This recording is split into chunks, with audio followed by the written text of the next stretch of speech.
ఈ ఘటనలో ప్రభుత్వం వ్యవహరించిన తీరు, ప్రభుత్వం స్పందించిన తీరు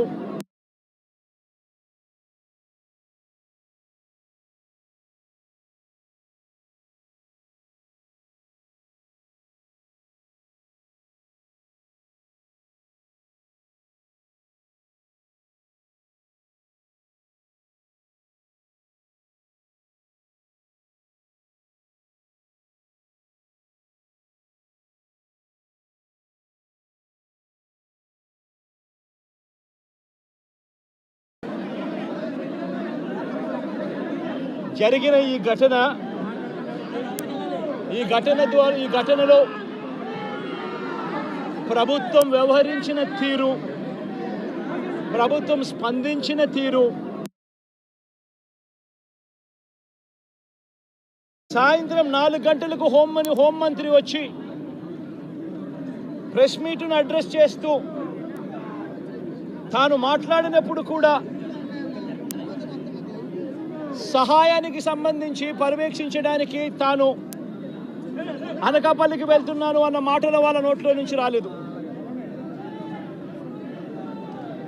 మరో గంట తర్వాత అంటే సాయంత్రం 5 గంటల ఆ ప్రాంతంలో కార్మిక శాఖ మంత్రి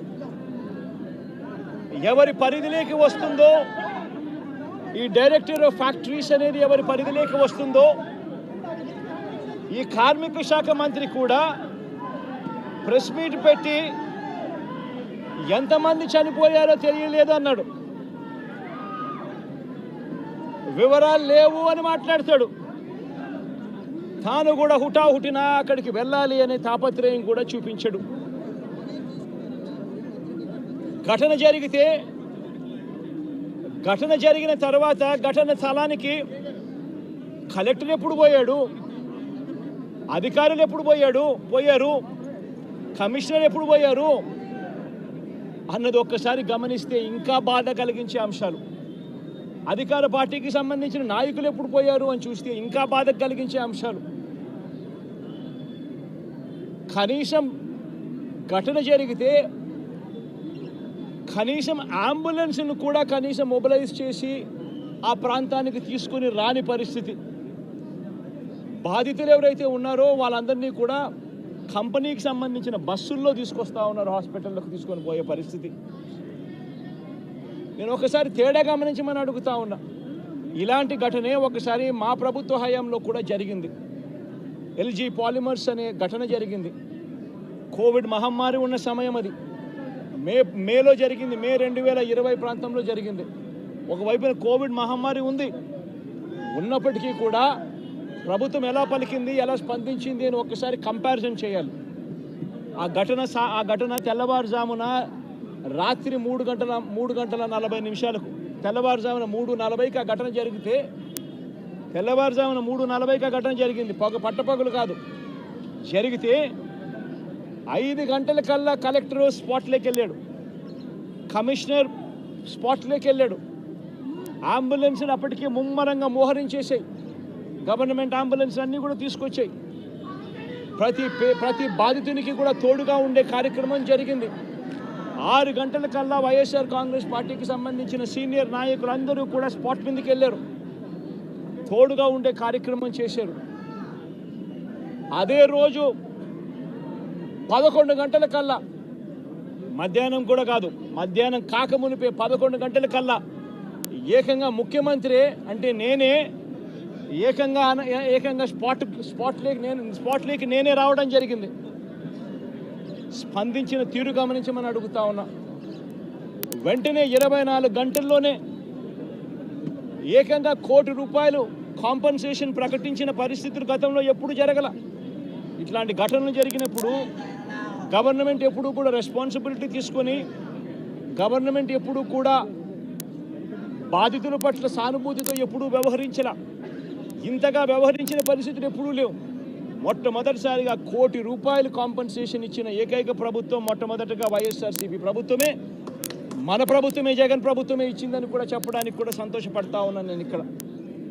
24 గంటల్లోనే ఏకంగా 30 కోట్ల రూపాయలు అక్కడికి ఇమీడియట్లీ పంపించి బాధితులకు తోడుగా నిలబడడం జరిగింది. ఎవరైతే దెబ్బలు తగిలాయో, ఎవరైతే ఉన్నారో వాళ్ళని వెంటనే హాస్పిటల్లోకి చేర్పించడం, 3 రోజులు హాస్పిటల్లో ఉంటే 10 లక్షల రూపాయల మేర కాంపెన్సేషన్ ఇవ్వడం, హాస్పిటల్లోకి పెరిగిన మైనర్ ఇంజురీస్కి కూడా వెంటనే 3 లక్షల రూపాయలు ఇవ్వడం, హాస్పిటల్లోకి ఎవరు వచ్చినా కూడా చిన్న గాయాలతో వచ్చిన వాళ్ళకు కూడా 25,000 రూపాయల మేరకు వాళ్ళకు కూడా కాంపెన్సేషన్ ఇచ్చి పంపించడం, ఏకంగా గ్రామాలకు కూడా 15,000 మంది 15,000 మంది నివాసం ఉన్న చుట్టుపక్కల ఉన్న 5 గ్రామాలకు సంబంధించి ప్రతి ఒక్కరికి కూడా మళ్ళీ 10,000 రూపాయలు కూడా ఇచ్చి కూడా తోడుగా నిలబడిన పరిస్థితులు ఆ రోజుల్లో వైఎస్ఆర్ కాంగ్రెస్ పార్టీ ప్రభుత్వ హయాంలో జరిగాయి.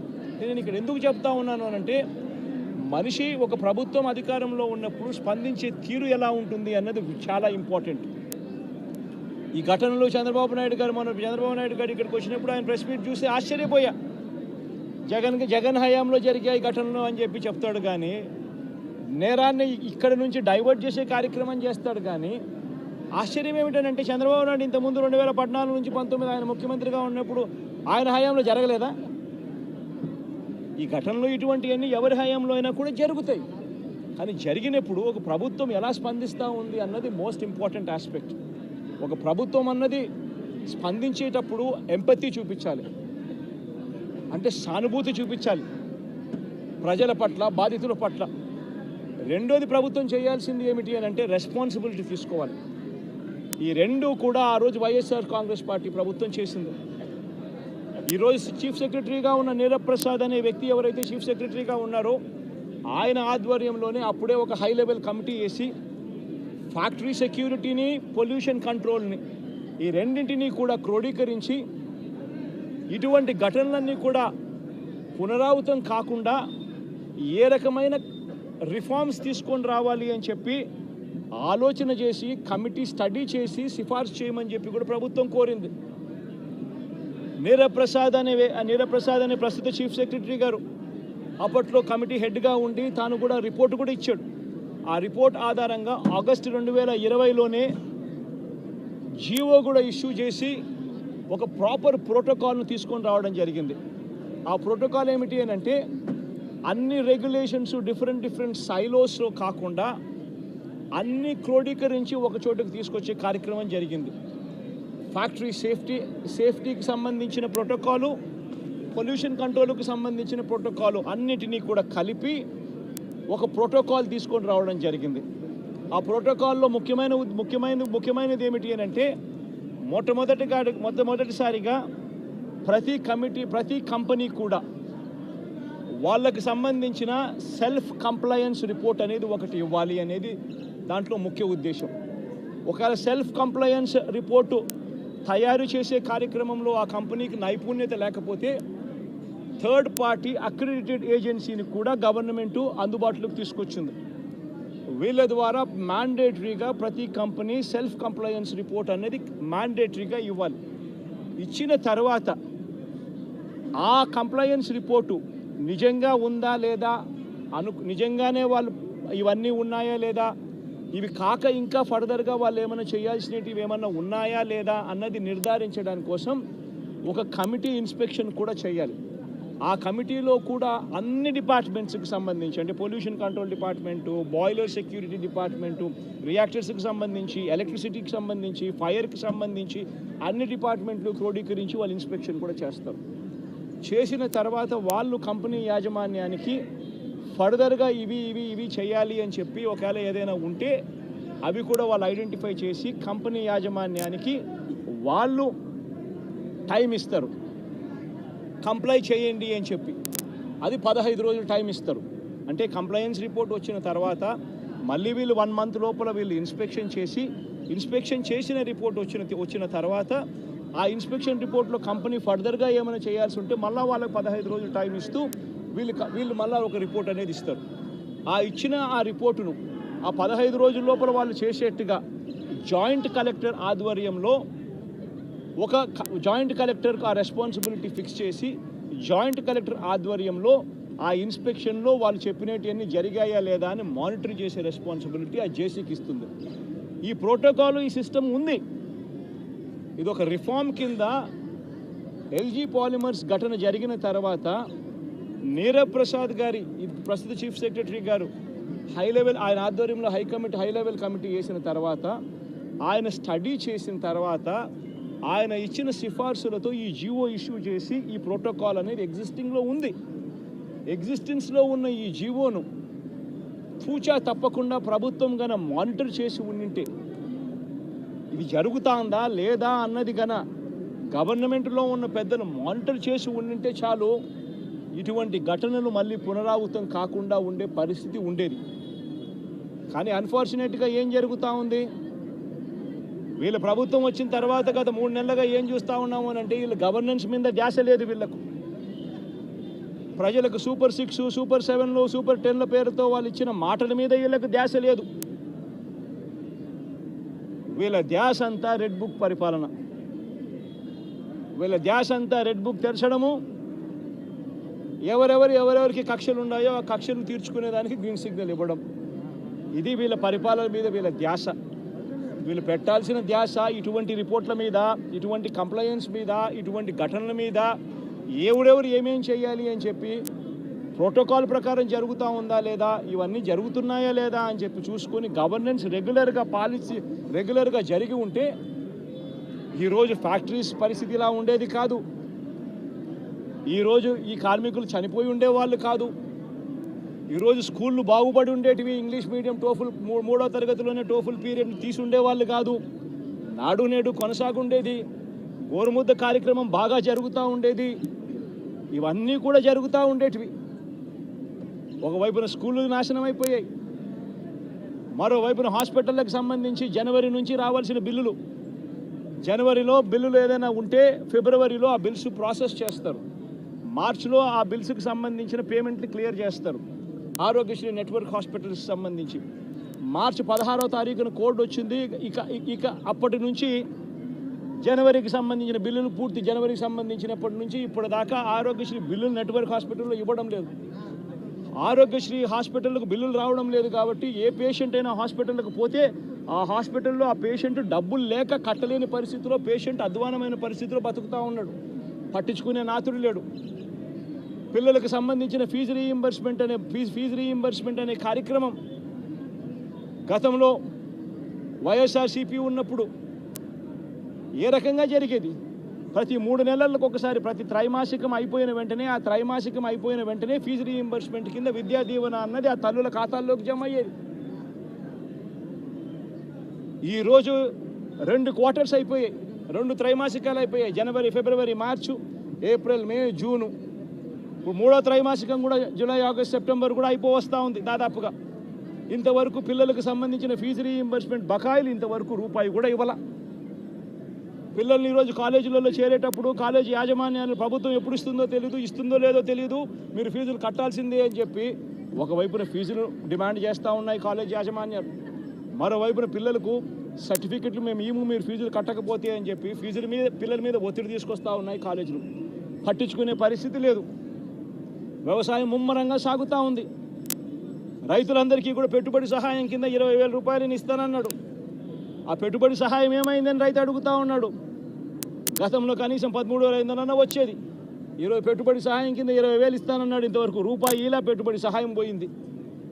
రైతులకు సంబంధించి ఇన్సూరెన్స్ సొమ్ము, రైతులకు ఇంతకుముందు ఉచితంగా పంటల బీమా వచ్చే పరిస్థితి నుంచి ఆ ఉచితంగా కట్టాల్సిన పంటల బీమాకు సంబంధించి మామూలుగా ప్రతి సంవత్సరం ఏప్రిల్, మేలో ఆ ఇన్సూరెన్స్ ప్రీమియం కట్టాలి. 2023-24కు సంబంధించిన ఖరీఫ్కు సంబంధించిన ఇన్సూరెన్స్ సొమ్ము రావాలి అని అంటే 2024 ఏప్రిల్, మేలో ప్రభుత్వం డబ్బులు కడితే, ఆ మేలో ప్రభుత్వం డబ్బులు కడితే మ్యాచింగ్ గ్రాంట్ సెంట్రల్ గవర్నమెంట్ కూడా ఇచ్చి జూన్ మాసంలో ఇన్సూరెన్స్ సొమ్ము కూడా ప్రభుత్వం ప్రతి సంవత్సరం ఇస్తూ వచ్చింది. ఆ ప్రక్రియను పూర్తిగా నాశనం చేశారు. ఇన్సూరెన్స్ సొమ్ము కూడా రాని పరిస్థితిలో ఈరోజు రైతన్న ఉన్నాడు. ఉచిత పంటల బీమా గాలికి ఎగిరిపోయింది. ఈ క్రాప్ అనేది గాలికి ఎగిరిపోయింది. రైతులందరూ కూడా ఈరోజు క్యూలలో నిలబడతా ఉన్న పరిస్థితులు కనబడతా ఉన్నాయి. కనీసం ఎరువులు కావాలన్నా, విత్తనాలు కావాలన్నా దారుణమైన పరిస్థితిలోకి వెళ్ళిపోయింది. గడప వద్దకే, ఇంటి వద్దకే వచ్చే పెన్షన్ ఆగిపోయింది. గడప వద్దకే, ఇంటి వద్దకే వచ్చే రేషన్ ఆగిపోయింది, పెన్షన్ ఆగిపోయింది. ఈరోజు మళ్ళీ ప్రతి వ్యవస్థలో కూడా ఏం జరుగుతూ ఉందనంటే కరప్షన్ విపరీతంగా పెరిగిపోయింది, డిస్క్రిమినేషన్ అనేది విపరీతంగా పెరిగిపోయింది. తెలుగుదేశం నాయకుల చుట్టూ వీళ్ళంతా తిరుగుతే తప్పనించి రాని పరిస్థితి అని చెప్పి ఏకంగా మెసేజ్ పంపిస్తూ ఉన్నారు.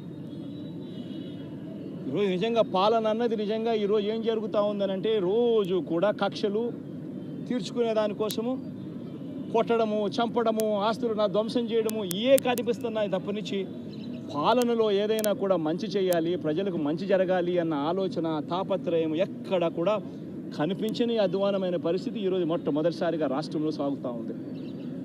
నేను ఇవాళ ఇప్పటికైనా ఒకటే మాట చెప్తా ఉన్నా, చంద్రబాబు నాయుడుకి ఇదే మాట చెప్తా ఉన్నా. కాంపన్సేషన్ అన్నది ఎంపతితో ఇవ్వాలి, సానుభూతితో ఇవ్వాలి, ఇవ్వాల్సిన సమయంలో ఇవ్వాలి. ఇంతమంది హాస్పిటల్లో ఉన్నారు, వాళ్ళందరికీ ఏ ఒక్కరికి కూడా ఈ హాస్పిటల్లో ఉన్న వాళ్ళకి ఏ ఒక్కరికి కూడా ఇంతవరకు డబ్బులు ముట్టల. వాళ్ళందరికీ కూడా మనం ఇస్తామని చెప్పిన డబ్బులు వెంటనే ఇప్పించే కార్యక్రమం చేయండి. ఆ ప్రోటోకాల్ ఏదైతే ఉందో ఫ్యాక్టరీ సెక్యూరిటీస్కి సంబంధించి, ఫ్యాక్టరీ సెక్యూరిటీ, పొల్యూషన్ కంట్రోల్కి సంబంధించి ఏదైతే ప్రోటోకాల్ ఎగ్జిస్టెన్స్లో ఉందో ఆ ప్రోటోకాల్ను కనీసం ఇప్పటి నుంచి అన్నా కనీసం మనం మానిటర్ చేసే దిశగా అడుగులు వేయండి.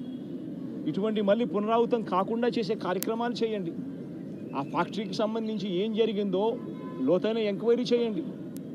అడిగినప్పుడు నేను ఇక్కడ బాధితులను పరామర్శించినప్పుడు, బాధితులను అడుగుతా ఉన్నప్పుడు నేను అడిగా, ఆ ఫ్యాక్టరీకి సంబంధించిన విషయాలకు సంబంధించి కూడా తెలుసుకునే ప్రయత్నం చేశా. ఫ్యాక్టరీలో ఏం జరుగుతూ ఉంది, ఫ్యాక్టరీలో ఎస్ఓపీస్ బాగానే పాటించే వాళ్ళ, ఫ్యాక్టరీలో పొల్యూషన్ కంట్రోల్ అనేది స్టాండర్డ్ మెయింటెనెన్స్ చేసేవాళ్ళ అని కూడా అడిగా. అవన్నీ కూడా బాగానే జరిగేటివే అన్న, బాగానే జరిగేటివే, కానీ ఇది ఎందుకు జరిగిందో తెలియదన్నా అని చెప్పి చెప్తా ఉంటాను.